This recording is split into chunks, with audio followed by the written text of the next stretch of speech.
Good morning student, hello study point में आपका स्वागत है।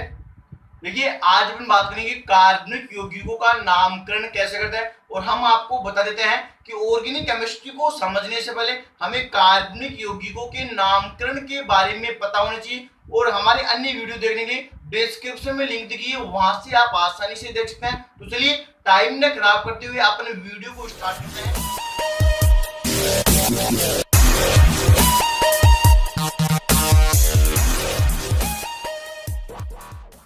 आज की क्लास स्पेशल उन बच्चों के लिए है जो कार्बनिक यौगिकों के नामकरण को समझना चाहते हैं। और ये मानिए ये ऑर्गेनिक केमिस्ट्री का आधार है। तो चलिए अपन टाइम न खराब करते हुए अपन यहाँ पे नामकरण के बारे में देखते हैं कि किस प्रकार नामकरण किया जाता है। और पहले अपन ये देखते हैं कि कार्बनिक यौगिकों का नामकरण कितने प्रकार से किया जाता है। तो देखिए यहाँ पे जो कार्बनिक यौगिकों का नामकरण है ये 3 प्रकार से किया जाता है। और सर्वप्रथम जो नामकरण की पद्धति आई उसको बोलते हैं रोड पद्धति।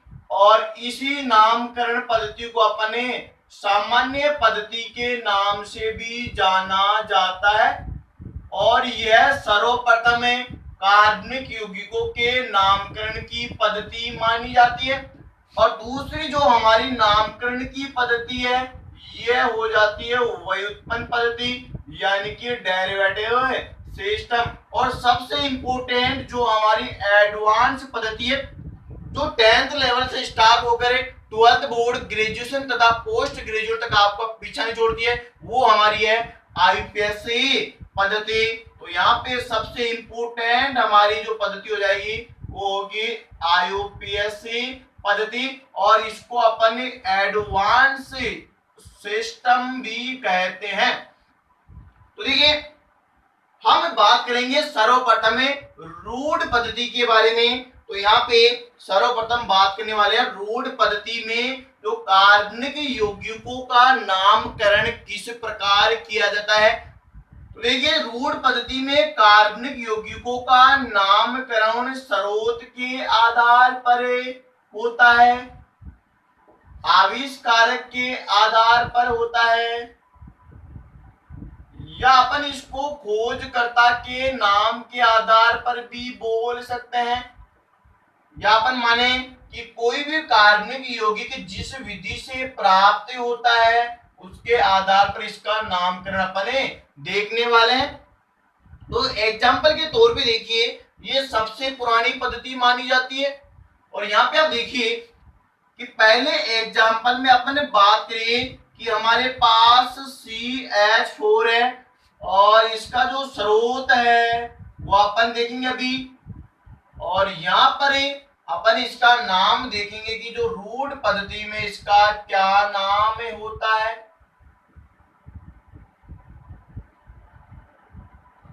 तो यहाँ पे आप देख सकते हैं कि जो CH4 है ये समुद्र के किनारे से दलदली स्थानों में प्राप्त होता है, अतः इसका नाम मार्स गैस होता है।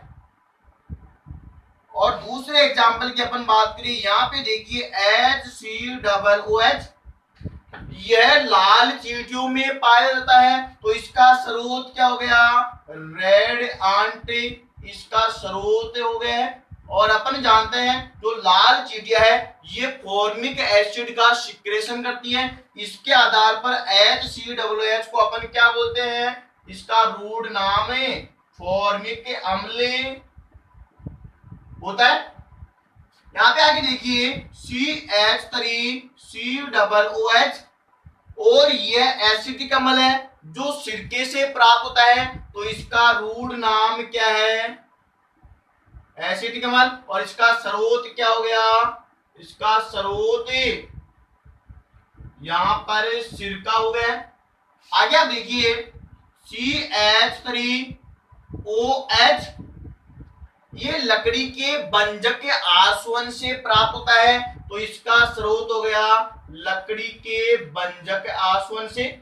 और इसका जो रूढ़ नाम है इसको बोला जाता है कार्बिनोल, या इसको कास्ट स्पिरिट के नाम से भी जाना जाता है।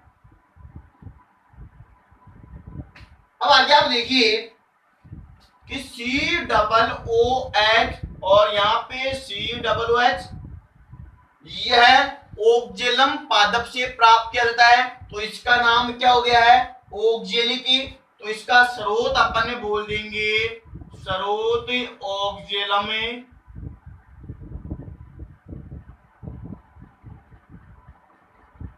ऑक्जेलम पादप है, तो इसका नाम यहां पर हो गया है ऑक्जेलिक अम्ल। तो इस प्रकार जो रूट नाम दिए गए, और यहाँ पे आप देखिए कि जो हमारा लास्ट एग्जाम्पल है NH2CONH2, ये जंतु के मूत्र से बाई यूरिन से प्राप्त हुआ, तो इसका नाम क्या, रूट नाम क्या हो गया, इसका यूरिया नाम यहाँ पर प्राप्त हुआ है। तो ये तो स्रोत के आधार पर हुए हैं। अब अपन देखेंगे कि जिन जिन वैज्ञानिकों ने इनका आविष्कार किया या जो खोजकर्ता थे, यहाँ पे आप देख सकते हैं R2ZN यानी कि डाई एल्किल जिंक बोलते हैं इसको, और इसका जो आविष्कार किया वो फ्रैंकलैंड वैज्ञानिक ने किया, तो इसको अपन ने रूट नाम इसका क्या हो जाएगा, फ्रैंकलैंड इसको अभिकर्मक के नाम से जाना जाता है। और एक और ऑर्गेनिक केमिस्ट्री का यहाँ पे बेस्ट रिएजेंट है RMgO, और इसकी खोज गिरनियर ने की, तो इसको बोला जाता है गिरनियर अभिकर्मक।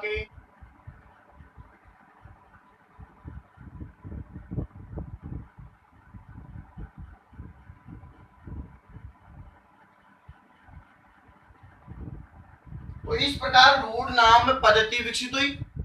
लेकिन आगे चल के देखिए जो हमारी व्युत्पन्न पद्धति का इतना महत्व नहीं है जितना कि आईपीसी पद्धति और रूट पद्धति का है, और आगे चल के अपन यहाँ पर जो सामान्य पद्धति या रूट नाम पद्धति तथा आईपीसी नाम पद्धति का ही उपयोग करने वाले हैं।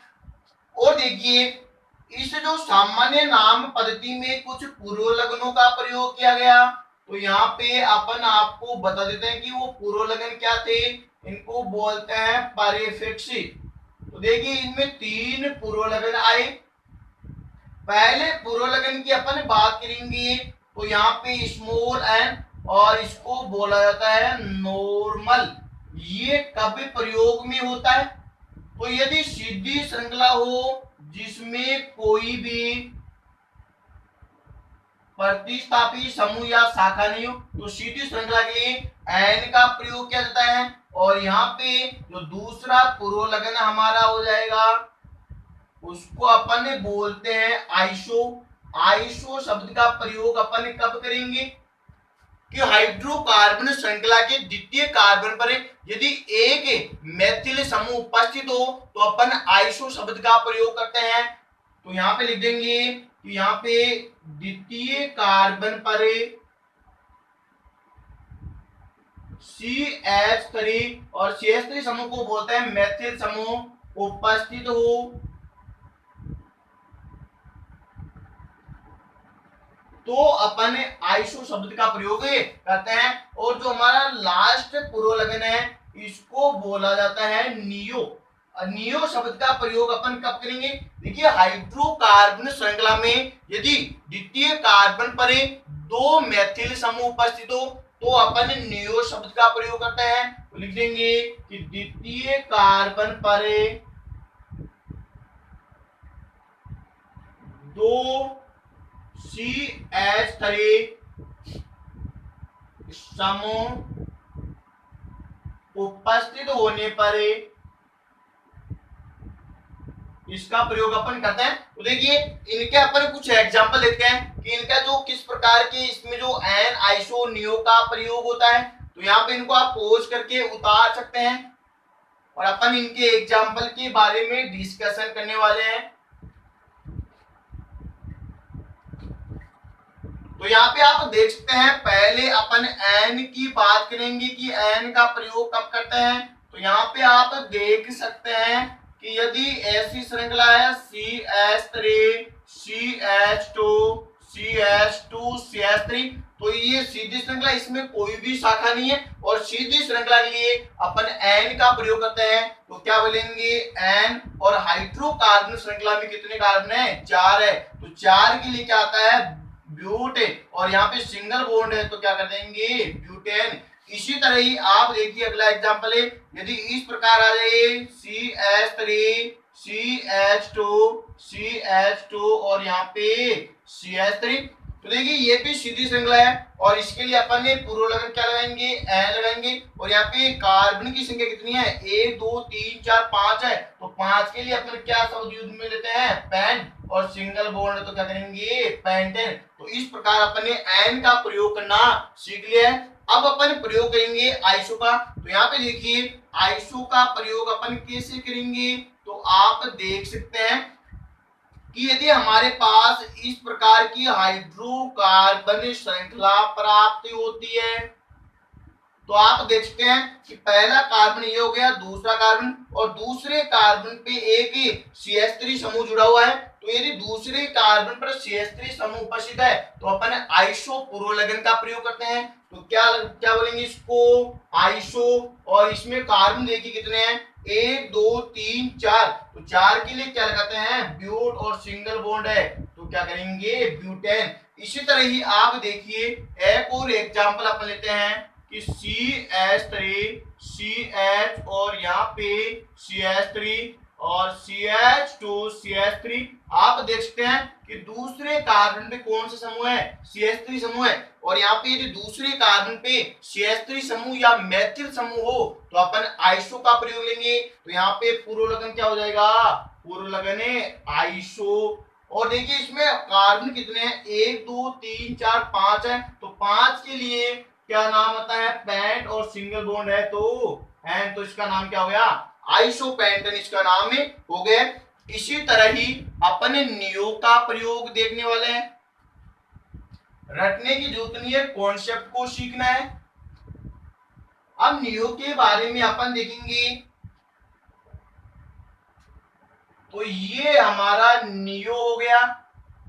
तो यहाँ पे देखिए पहला एग्जांपल हमारा ये हो गया CH3 कार्बन और ऊपर नीचे 2 कार्बन जुड़े हुए हैं, 2 मेथिल समूह जुड़े हुए हैं। तो आप देख सकते हैं कि पहला कार्बन ये हो गया, दूसरे कार्बन के ऊपर एक समूह तो ये जुड़ा है और दूसरा समूह ये जुड़ा है। तो यहाँ पे आप देखिए द्वितीय कार्बन पर 2 CH3 समूह उपस्थित होने पर अपन क्या शब्द में यूज में लेते हैं नियो पूर्व लगन का प्रयोग करते हैं। तो इसका नाम क्या हो जाएगा नियो पूर्व लगन हो गया। और इसमें देखिए कार्बन कितने 1 2 3 4 5 है, तो 5 के लिए अपन क्या लिखते हैं पेंट, सिंगल बॉन्ड है तो एन, तो इसका नाम हो गया नियोपेंटेन। और एक और एग्जांपल की अपन बात करने वाले हैं, तो देखते जाइए यहाँ पर कि CH3 और CH, यहाँ पे CH3 और CH3, यहाँ पे आ जाएगा CH2 CH3। अब देखिए यहाँ पे दूसरे कार्बन पे 2 CH3 समूह उपस्थित है, एक ऊपर है और एक नीचे है। तो अपन इसके लिए क्या शब्द पूर्व लगन यूज में लेंगे नियो। और यहाँ पे कार्बन की संख्या कितनी है 1 2 3 4 5 है, और 6 के लिए अपन क्या लगाते हैं हेक्सेन। और सिंगल बॉन्ड है तो हेक्सेन। तो इसका ये रूड नाम हो चुका है। ये कौन सा नाम है, ये है रूड नाम है। तो आपको पूछा जाए कि ये आपको नाम दे दी जाए और पूछ लिया जाए कि ये आईपीसी नाम है या व्युत्पन्न नाम है या रूट नाम है, तो आपको बताना ये रूट नाम है। तो इसमें देखिए क्वेश्चन किस प्रकार बनता है,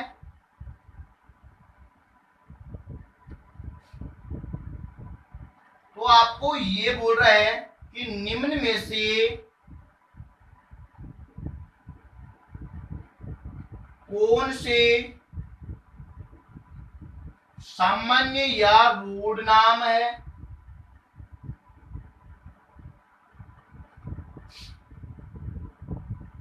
रूढ़ नाम है।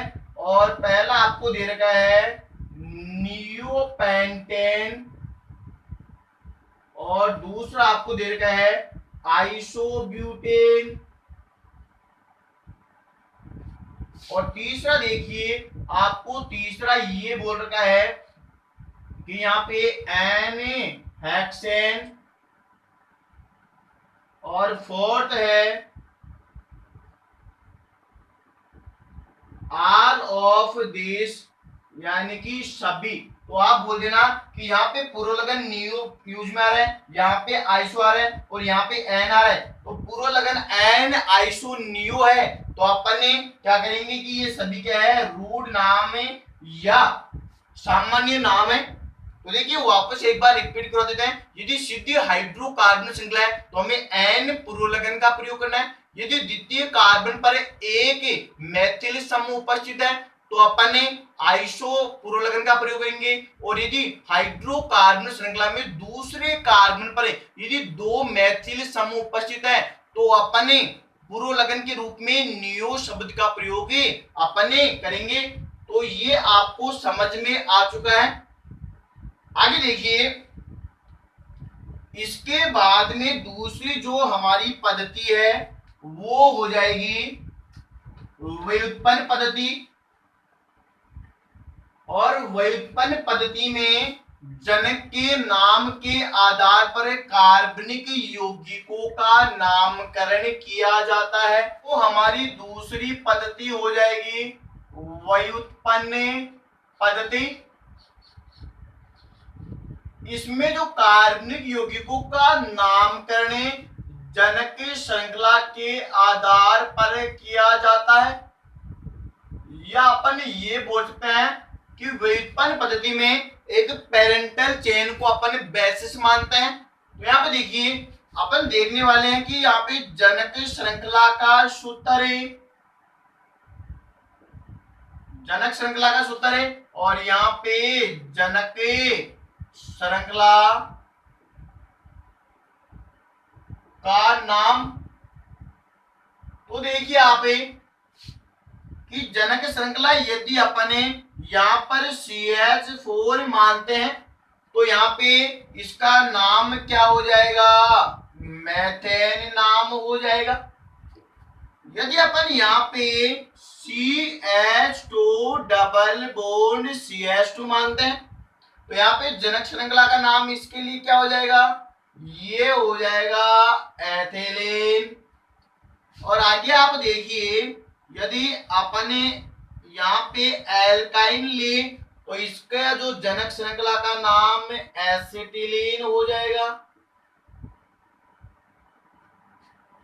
और यह अपन बात करिए CH3C डबल बॉन्ड OCH3 तो इसका नाम यहाँ पर हो जाएगा एसीटोन।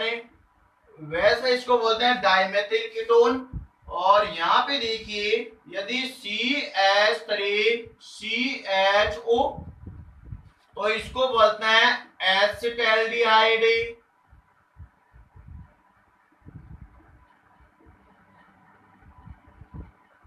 और आगे आप देखिए यदि CH3C डबल बॉन्ड OH इसका जनक श्रृंखला का नाम होता है एसिटिक अम्ल। तो ये आप आसानी से सीख सकते हैं। तो देखिए इनके एग्जाम्पल अपन देखने वाले हैं कि इनका प्रयोग अपन कैसे करते हैं या किस प्रकार इनका तो व्युत्पन्न नाम लिखते हैं। तो यहाँ पे आप देखिए यदि हमारे पास यह एग्जाम्पल आ जाए CH3 तो इसमें आप देखिए ये अपन ने जो CH4 माना है ये क्या है, जनक श्रृंखला है। और इसको अपन क्या सिलेक्ट करते हैं और इसके जो नामकरण का तरीका है सर्वप्रथम किसका नाम लिखते हैं, यहाँ पे प्रतिस्थापी का नाम लिखते हैं। कैसा भी एग्जाम्पल आप इस ट्रिक से कर सकते हैं। कहीं पर भी आप बोर्ड एग्जाम कीजिए, PMT IIT में कीजिए तो देखिए सर्वप्रथम अपन प्रतिस्थापी का नाम लिखते हैं, उसके बाद में जनक श्रृंखला का नाम अपन लिख कर व्युत्पन्न पद्धति में आसानी से नामकरण कर सकते हैं। ये आप याद रखिए। तो देखिए पहले अपन ये जानते हैं कि प्रतिस्थापी क्या होता है।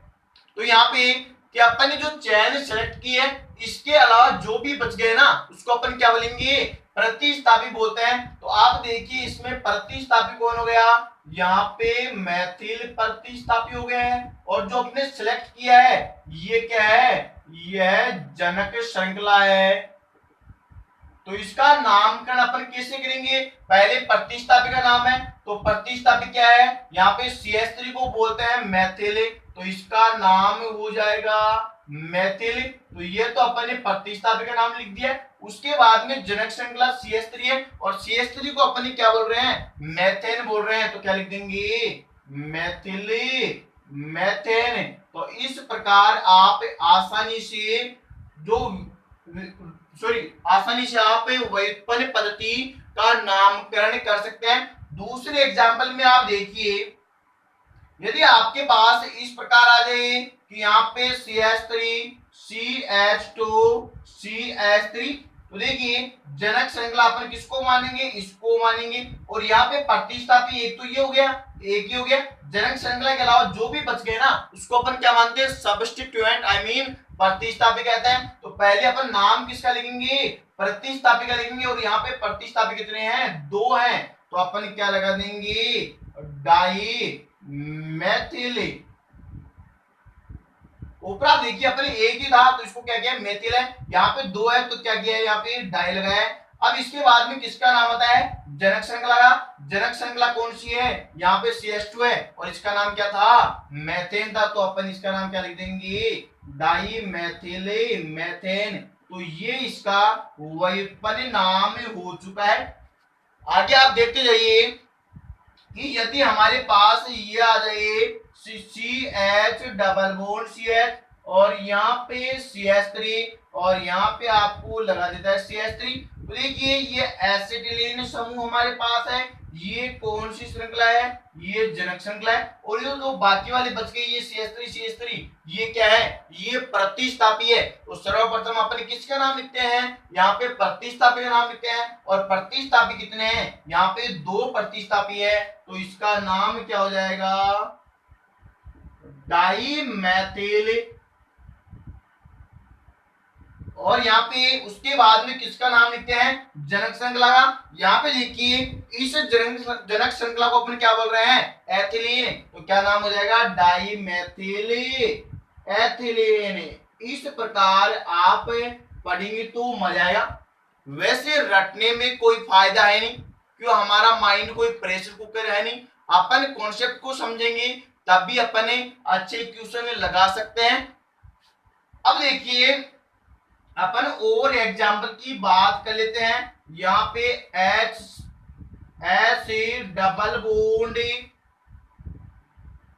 CH और ये CH3, तो देखिए इसमें जनक श्रृंखला ये हो गई है, और ये क्या हो गया, प्रतिस्थापी। तो यहाँ पे सर्वप्रथम प्रतिस्थापी का नाम लिखेंगे, और प्रतिस्थापी का नाम क्या है, CH3 को बोलते हैं मैथिल। उसके बाद में जनक श्रृंखला, और इस जनक श्रृंखला का नाम क्या है, एथिलीन, तो लिख देंगे मैथिल एथिलीन। तो ये इसका व्युत्पन्न नाम हो चुका है। और एग्जाम्पल अपन और देखने वाले हैं, इनको अपन मिटा देते हैं, आप पोस्ट करके उतार लीजिए।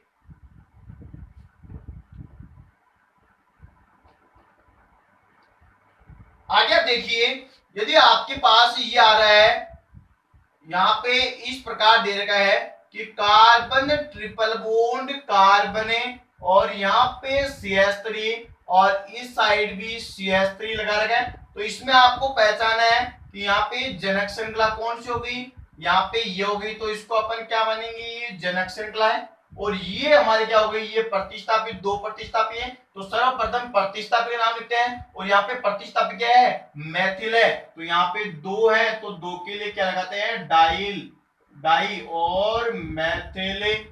उसके बाद में किसका नाम है, जनक श्रृंखला का, ये जनक श्रृंखला है, तो इसका नाम क्या हो जाएगा, एसिटिलीन, तो डाई मैथिल एसिटिलीन इसका व्युत्पन्न नाम हो चुका है।